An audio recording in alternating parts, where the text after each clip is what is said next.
Det flotte dyr, der ligger foran mig her, det er en sværfisk.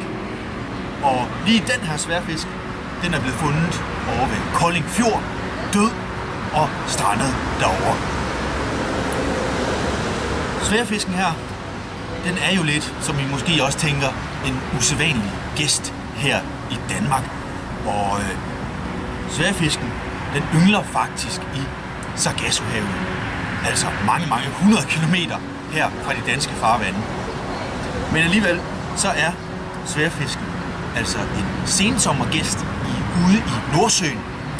Og enkelt af fisken her, de strejfer altså nord om Jylland ned gennem Kattegat.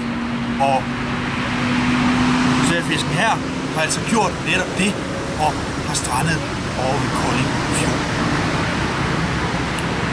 Sværfisken, den er en fjern slægtning til tunfisken, og man kan sige ganske overordnet, det de har til fælles, det er selvfølgelig størrelsen. Det er altså nogle kæmpe fisk, og sværfisken, den bliver faktisk, har en makslængde på 4-5 meter og en maksvægt på lidt over 500 kilo, altså et halvt ton.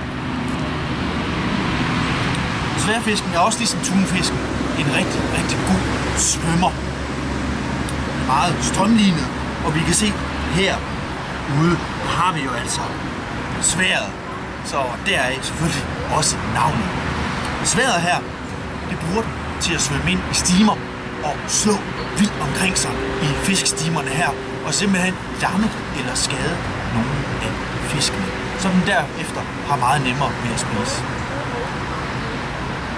Men man har faktisk fundet ud af, at sværfisken lever allermest af blæksprutter, og sværfisken kan også dykke helt ned til 1000 meter, altså 1 kilometer, for netop at jage de her blæksprutter. Dyret her, det vil blive undersøgt her på museet, så vil det blive opbevaret i vores store kadaverfryser, og måske brugt i formidlingsøje med. Så hvis I er heldige, så kan I en dag måske se sværfisken herude på museet. Om ikke andet, så skal vi i hvert fald nok give besked, hvis det sker.